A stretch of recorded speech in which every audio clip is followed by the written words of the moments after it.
നമ്മൾ കോൺഗ്രസിനെ പറ്റി സംസാരിച്ചു. ബി.ജെ.പി ആദ്യഘട്ടത്തിൽ കൂടുതലും ബി.ജെ.പി സ്ഥാനാർത്ഥി പട്ടികയെ കുറിച്ചായിരുന്നു ചർച്ചകൾ. ഇപ്പോൾ ഒന്ന് പുറകോട്ട് പോയിട്ടുണ്ടോ, അതോ കൂടുതൽ വേറെ രീതിയിൽ ആലോചിക്കുന്നുണ്ടോ? സിനിമാ താരങ്ങൾ, സാംസ്കാരിക മേഖലയിൽ അങ്ങനെ നമ്മൾ സർപ്രൈസ് സ്ഥാനാർത്ഥികൾ ബി.ജെ.പി പട്ടികയിലുണ്ടോ? എനിക്ക് തോന്നുന്നത് ബി.ജെ.പിക്ക് സർപ്രൈസ് സ്ഥാനാർത്ഥികൾ ഉണ്ടാകുമെന്നുള്ളതാണ്. ബി.ജെ.പിയുടെ സംസ്ഥാന നേതൃത്വം അവർ കണക്ക് കൂട്ടിയിട്ടുള്ള സ്ഥാനാർത്ഥികളുടെയൊക്കെ ലിസ്റ്റ് കേന്ദ്രത്തിലേക്ക് അയച്ചിട്ടുണ്ട് എന്നുള്ളതാണ്. ഏകദേശ ധാരണയായി ആരൊക്കെ എവിടെയൊക്കെ മത്സരിക്കണം എന്നുള്ളത്. അപ്പം ബി.ജെ.പി പ്രധാനമായിട്ടും ഇത്തവണ അവർക്ക് ജയിക്കാൻ കഴിയുന്ന സീറ്റുകളിലാണ് ഒരു കൂടുതൽ ശ്രദ്ധ കൊടുക്കുന്നത്. അപ്പോൾ തിരുവനന്തപുരത്ത് അവരിപ്പം വട്ടിയൂർക്കാവ്, അതുപോലെ തന്നെ നേമം, കഴക്കൂട്ടം, പിന്നുള്ളത് കാട്ടാക്കട, മറ്റൊരു സീറ്റ് തിരുവനന്തപുരം മണ്ഡലം. അപ്പോൾ ഈ മണ്ഡലങ്ങളിലൊക്കെ നിലവിൽ ചില പേരുകൾ നമ്മൾ പറഞ്ഞേക്കുന്നുണ്ട്. ഇപ്പം നേമത്ത് വലിയ മാറ്റം ഉണ്ടാകാൻ സാധ്യതയില്ല. മറ്റ് സ്ഥലങ്ങളിൽ ഇപ്പം കഴക്കൂട്ടത്ത് വി മുരളീധരൻ തന്നെയായിരിക്കും. വട്ടിയൂർക്കാവ് ശ്രീലേഖയുടെ പേര് പറഞ്ഞിട്ടുണ്ട്, അവർ പ്രചരണം തുടങ്ങിയിട്ടുണ്ട്. പക്ഷേ ഈ വട്ടിയൂർക്കാവായാലും തിരുവനന്തപുരം സെൻട്രൽ ആയാലും ഒരു പക്ഷേ അവിടെ പ്രധാനപ്പെട്ട ഏതെങ്കിലും സെലിബ്രിറ്റികളുടെ പേര് വരാനുള്ള സാധ്യതയുണ്ട്. നേരത്തെ നമുക്കറിയാം, കഴിഞ്ഞ തൊട്ട് മുമ്പത്തെ തെരഞ്ഞെടുപ്പിലാണ് ശ്രീശാന്ത് തിരുവനന്തപുരം മണ്ഡലത്തിൽ വന്നത്. ഇന്നലെ നമ്മൾ വാർത്ത നൽകിയിരുന്നു. ഇപ്പൊ ശോഭന പരിഗണനയിലാണ്. ശ്വേതാമേനോനെ തിരുവനന്തപുരത്തേക്കോ അതല്ലെങ്കിൽ തൃക്കാക്കരയിലേക്കോ ഒക്കെ പരിഗണിക്കുന്നുണ്ട്, തൃപ്പൂണിത്തുറയും പരിഗണിക്കുന്നുണ്ട്. അപ്പോൾ ഏതാണെന്നറിയില്ല. ശോഭന തിരുവനന്തപുരത്ത് നേരത്തെ പ്രധാനമന്ത്രിയുടെ ഒരു പരിപാടിയിൽ പങ്കെടുത്തു. അതിനുശേഷം ലോക്സഭാ തെരഞ്ഞെടുപ്പിന്റെ സമയത്ത് രാജീവ് ചന്ദ്രശേഖരന് വേണ്ടി റോഡ് ഷോ നടത്തി തിരുവനന്തപുരത്ത്. അപ്പോൾ തിരുവനന്തപുരം മണ്ഡലത്തിൽ അവർ പ്രചരണത്തിന് ബി.ജെ.പിക്ക് വേണ്ടി ഇറങ്ങിയ ഒരാളാണ്. അപ്പോൾ അവരെ ഒരു പക്ഷേ എനിക്ക് തോന്നുന്നത് അവരുമായിട്ടൊക്കെയുള്ള സംസാരങ്ങൾ നടക്കുന്നുണ്ട് എന്നുള്ളതാണ്. IM വിജയൻ പറയുന്നുണ്ട് എല്ലാ രാഷ്ട്രീയ പാർട്ടികളും ബന്ധപ്പെട്ടോ ബി.ജെ.പിയും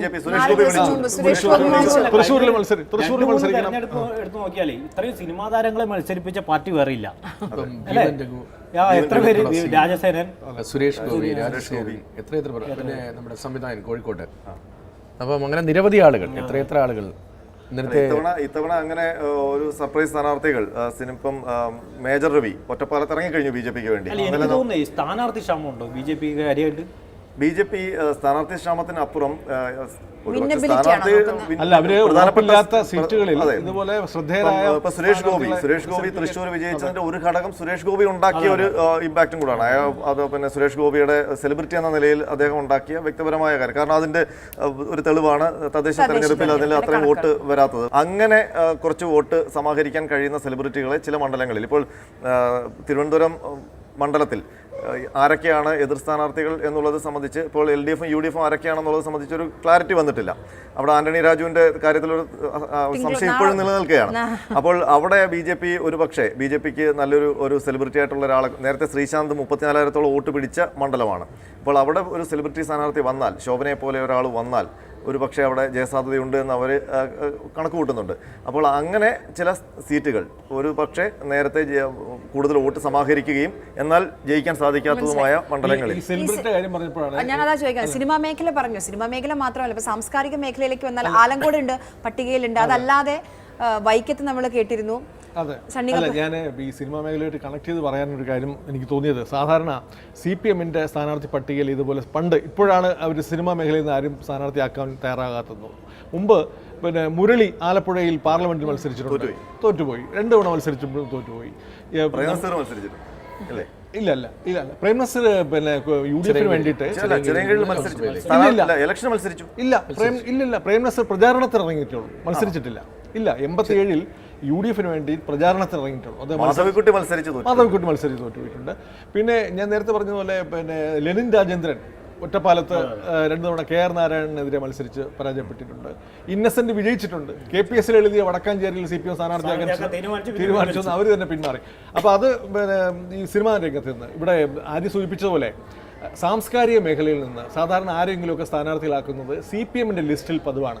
ഇത്തവണ അങ്ങനെ ആരെയും ഇതുവരെ പുറത്തു വന്ന പട്ടികയിൽ CPMന്റെ ലിസ്റ്റിൽ നിന്ന് സൈബർ സാംസ്കാരികത അതുകൊണ്ടാണോ മുമ്പ് ശരിക്കും സ്വതന്ത്രരെ, സാംസ്കാരിക രംഗത്ത് നിന്ന് സ്വതന്ത്രരെ പരീക്ഷിക്കുന്ന ഒരു പ്രവണത CPM ആണ് പലപ്പോഴും തുടങ്ങിക്കുറിച്ചത്. അത് വളരെ മുമ്പ് തന്നെ, പിന്നെ ആദ്യത്തെ തെരഞ്ഞെടുപ്പിൽ 1957 കേരള സംസ്ഥാന രൂപീകരണത്തിന് ശേഷം നടന്ന ആദ്യ പൊതു തെരഞ്ഞെടുപ്പിൽ SK പൊറ്റക്കാടിനെ മത്സരിപ്പിച്ചിട്ടുണ്ട്, അന്നത്തെ വിഭക്ത കമ്മ്യൂണിസ്റ്റ് പാർട്ടി. അന്ന് പൊറ്റക്കാട് തോറ്റു. അന്ന് MK ജനചന്ദ്രനായിരുന്നു കോൺഗ്രസിലെ അദ്ദേഹം ജയിച്ചത്. അന്ന് 1500 വോട്ടിന് താഴെയാണ് ഇദ്ദേഹം പരാജയപ്പെട്ടത്. തൊട്ടടുത്ത തെരഞ്ഞെടുപ്പിൽ 1962 പൊറ്റക്കാടിനെ എതിരായിട്ട് കോൺഗ്രസ് മത്സരിപ്പിച്ചത് നമ്മുടെ സുകുമാർ അഴീക്കോടിനെ, അന്ന് KT സുകുമാരൻ എന്ന പേരിലാണ്. അന്ന് വൻ ഭൂരിപക്ഷത്തിന് SK പൊറ്റക്കാട് തിരഞ്ഞെടുക്കപ്പെടുകയുണ്ടായി. ഇപ്പം അങ്ങനെ പിന്നെ ഇടതുപക്ഷ പാർട്ടികൾ ധാരാളം പേര്, ONV കുറുപ്പ് 1989 പാർലമെന്റ് തെരഞ്ഞെടുപ്പിൽ തിരുവനന്തപുരത്തെ സ്ഥാനാർത്ഥിയായിരുന്നു, തോറ്റുപോയി. അങ്ങനെ ധാരാളം പേരെ സാംസ്കാരിക പ്രവർത്തനം കനിയാപുരം രാമേന്ദ്രൻ മത്സരിച്ചിട്ടുണ്ട്. CPI സ്ഥാനാർത്ഥിയായി തോറ്റു. അത് CPI ആണ്. CPM ആണെങ്കിൽ നമ്മുടെ ആറന്മുളയിൽ നിന്ന് കവി കടമ്മനിട്ട രാമകൃഷ്ണനെ മത്സരിപ്പിച്ച് വിജയിപ്പിച്ചിട്ടുണ്ട്. അതുപോലെ തന്നെ കഴിഞ്ഞ അസംബ്ലിയിൽ KU കരുണൻ എന്ന് പറയുന്നത് കരുണൻ മാഷ് സാംസ്കാരിക പ്രവർത്തകനാണ്. ഇപ്പോൾ ഏറ്റവും അവസാനം ആലങ്കോട് ലീലാകൃഷ്ണ പകരം അത് നേരത്തെ ഉണ്ടായിരുന്ന P ബാലചന്ദ്രൻ CPIയുടെ അദ്ദേഹം ഒരു സാംസ്കാരിക പ്രവർത്തകനും ഒക്കെയാണ്. ഇപ്പോൾ ഇത് ആലങ്കോട് ലീലാകൃഷ്ണനെ പരീക്ഷിക്കുന്നു തൃശ്ശൂർ ജില്ലയിൽ. എനിക്ക് തോന്നുന്നത് പേരിലേക്ക് CPI എത്തിയെന്നുള്ളതാണ്. ഇപ്പോൾ ആലങ്കോട് മാഷിനെ സംബന്ധിച്ച് നിളപോലെ തെളിഞ്ഞ ഭാഷയിൽ എഴുതുകയും പ്രസംഗിക്കുകയും ചെയ്യുന്ന മനുഷ്യനാണ്. പക്ഷേ ഞാൻ ഇതുവരെ അഗ്രസീവായിട്ടൊരു രാഷ്ട്രീയ നിലപാടെടുത്ത് ഇതിപ്പോ ഇടത് രാഷ്ട്രീയമൊക്കെ ഉണ്ട്, പക്ഷേ ഒരു ശക്തമായ രാഷ്ട്രീയമുണ്ട്. അദ്ദേഹം ശരിക്കും അവരുടെ പിന്നെ നമ്മുടെ അവരുടെ യുവകലാ സാഹിതി എന്ന് പറയുന്ന സാംസ്കാരിക സംഘടന, ഞാൻ പറഞ്ഞത് ഒരു ശക്തമായ രാഷ്ട്രീയ വാഗ്വാദങ്ങളിലൊന്നും പാർട്ടി ഒരു പക്ഷേ എല്ലാവർക്കും അദ്ദേഹം ഇടതുപക്ഷ സമീപനമുള്ള ആളാണോ അല്ലെങ്കിൽ CPIയുടെ ഭാഗമാണോ എന്നൊക്കെ എല്ലാവർക്കും അറിയാം. തൃശ്ശൂരിന് പറ്റുന്ന അല്ലേ സാംസ്കാരിക തലസ്ഥാനം എന്നറിയപ്പെടുന്ന അവിടത്തേക്ക് പറ്റിയ സ്ഥാനാർത്ഥിയാണ്. പക്ഷെ അദ്ദേഹം ജയിക്കുമോ എന്നറിയില്ല. ഈ പറഞ്ഞതുപോലെ ഇപ്പുറത്ത് കോൺഗ്രസിന്റെ സ്ഥാനാർത്ഥി ആരാ എന്നുള്ള തീരുമാനമായില്ല. പിന്നെ BJPക്ക് വേണ്ടിയിട്ട് നമ്മുടെ അല്ലേ ആരാ സ്ഥാനാർത്ഥി എന്നുള്ള ഏതാണ്ട് തീരുമാനമായോ BJPക്ക് വേണ്ടി?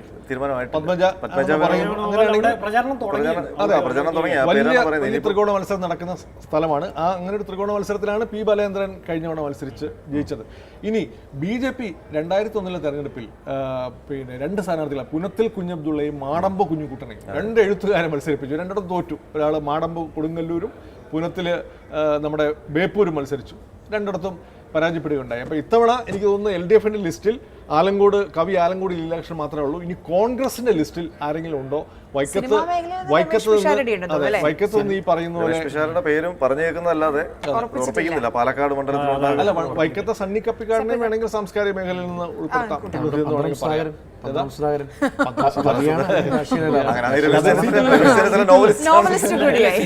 സിനിമാ താരങ്ങളിൽ UDFനോട് വേണ്ടി അല്ലെങ്കിൽ UDFന്റെ പ്രചാരണ സാമഗ്രികൾ പ്രധാന ഉള്ളടക്കം കൊടുക്കുന്ന ജോയി മാത്യുവിനുമാണെങ്കിൽ മത്സരിപ്പിക്കാവുന്നതായിരുന്നു. ഏറ്റവും കൂടുതൽ സംസാരിച്ചിട്ടുള്ള നമ്മള് CP ജോണിനെ കുറിച്ച്. ഇത്തവണ CP ജോണിന് ജയിക്കുന്ന ഒരു സീറ്റ് കൊടുക്കണമെന്ന് UDF ആഗ്രഹിക്കുന്നുണ്ട്. അത് നേരത്തെ മുതൽ ഒന്നെങ്കിൽ തിരുവമ്പാടി അല്ലെങ്കിൽ തിരുവനന്തപുരം സെൻട്രൽ. ഇപ്പോൾ തിരുവനന്തപുരം സെൻട്രലിൽ അവസാനം കൺഫേം ആയ സമയത്ത് ജില്ലയിലുള്ള പ്രാദേശിക കോൺഗ്രസ് നേതാക്കൾക്ക് അതൃപ്തിയുണ്ട് എന്നുള്ളൊരു രീതിയിൽ കിട്ടിയിരുന്നു. അപ്പം ഉറപ്പിച്ചോ CP ജോൺ? തിരുവനന്തപുരം ജില്ലയിലെ 14 സീറ്റിൽ അതിൽ കോൺഗ്രസ് മത്സരിക്കുന്ന സീറ്റുകൾ, ആ സീറ്റുകളുടെ കാര്യത്തിൽ ഇപ്പോഴും പരിപൂർണമായ ധാരണയിലേക്ക് എത്തിയിട്ടില്ല. പട്ടിയൂർക്കാവിൽ K മുരളീധരൻ മത്സരിക്കും, അത് ഒറ്റ പേരിലേക്ക് എത്തിയിട്ടുണ്ട്. ജില്ലയിലെ ഏക സിറ്റിംഗ് MLA M വിൻസെൻ്റ് കോവളത്ത് മത്സരിക്കും. പിന്നെയുള്ളത് തിരുവനന്തപുരം സീറ്റാണ്, CP ജോൺ മത്സരിക്കും. മറ്റൊരു സീറ്റിലും ഒറ്റപ്പേരിലേക്ക് ഇതുവരെയും എത്തില്ല. പല പേരുകൾ കേട്ടിട്ടുണ്ട്, പല പേരുകൾ മുന്നിലാണെന്ന് കേട്ടിട്ടുണ്ട്, അത് ഉറപ്പിച്ചു എന്ന് കേട്ടിട്ടുണ്ട്. പക്ഷേ കോൺഗ്രസിൽ ഇതുവരെയും അത്തരം ഒരു ഔദ്യോഗിക തീരുമാനം സീറ്റുകൾ ഏതാണ്ട് തീരുമാനിച്ചിട്ടുണ്ട്. അല്ല, CMPയുടെ കാര്യത്തിൽ ഞാൻ പറഞ്ഞു. 14-ൽ CMP മത്സരിക്കുന്ന തിരുവനന്തപുരത്ത് തീരുമാനമായി. CP ജോൺ മത്സരിക്കുന്നു.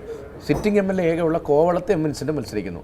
പിന്നെയുള്ളത് വട്ടിയൂർക്കാവിൽ K മുരളീധരൻ. മറ്റു സീറ്റുകളുടെ കാര്യത്തിൽ ഇപ്പോഴും അന്തിമമായ ഒരു തീരുമാനത്തിലെത്തിയിട്ടില്ല. CP ജോൺ മത്സരിക്കുന്നതിലേക്ക് ഞാൻ CP ജോണിന് അവിടെ സീറ്റ് കൊടുക്കുന്ന വളരെ നയപരമായ സംഘടനാപരമായ ഒരു തീരുമാനമായിരുന്നു. അത് പ്രയാസകരമായ തീരുമാനവും ആണ്. ഇപ്പോഴും അത് വീണ്ടും ഒന്നുകൂടി പുനഃപരിശോധിക്കണമെന്ന് ആവശ്യപ്പെടുന്നവർ കോൺഗ്രസിലുണ്ട്. മാത്രമല്ല VS ശിവകുമാർ നേരത്തെ ഇവിടുത്തെ സിറ്റിംഗ് MLA ആയിരുന്നു. കഴിഞ്ഞ തവണ ആന്റണി രാജുവിനോട് അദ്ദേഹം പരാജയപ്പെട്ടു. കഴിഞ്ഞ 5 വർഷക്കാലമായി ഞാനിവിടെ പ്രവർത്തിക്കുന്ന ആളാണ്, ഇവിടുത്തെ സംഘടനാ സംവിധാനം നോക്കുന്ന ആളാണ്, തദ്ദേശ ഇലക്ഷൻ നേതൃത്വം നൽകിയ ആളാണ്, സ്വാഭാവികമായ ചോയ്സ് ഞാനാണ്.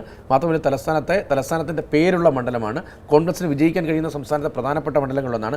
അങ്ങനെ ഒരു മണ്ഡലത്തിൽ ഇത്രയും ജോലി ചെയ്തിട്ട് എന്തുകൊണ്ട് എനിക്ക് സീറ്റ് തന്നില്ല എന്ന ചോദ്യവുമായി ഒരു ഭാഗത്ത് VS ശിവകുമാർ നിൽക്കുന്നു. അതേസമയം തന്നെ CP ജോണിനെ അക്കോമഡേറ്റ് ചെയ്യണം.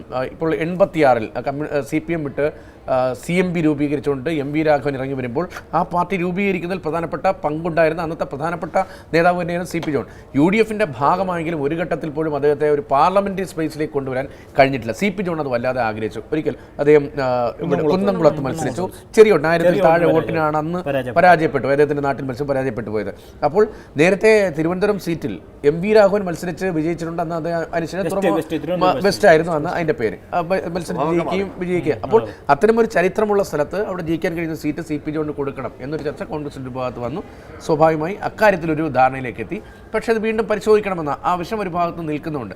എങ്കിലും അതിൽ വലിയ മാറ്റങ്ങൾക്കുള്ള സാധ്യതയില്ല അല്ലേ പ്രമേഷേട്ടാ? അങ്ങനെ ഒരു മാറ്റങ്ങൾക്കുള്ള സാധ്യതയില്ല എന്നതാണ് ഇപ്പോഴത്തെ ഒരു പിക്ചർ. അതേസമയം അന്തിമ തീരുമാനം ഈ തിരുവനന്തപുരത്തെ കാര്യത്തിലായിരിക്കും.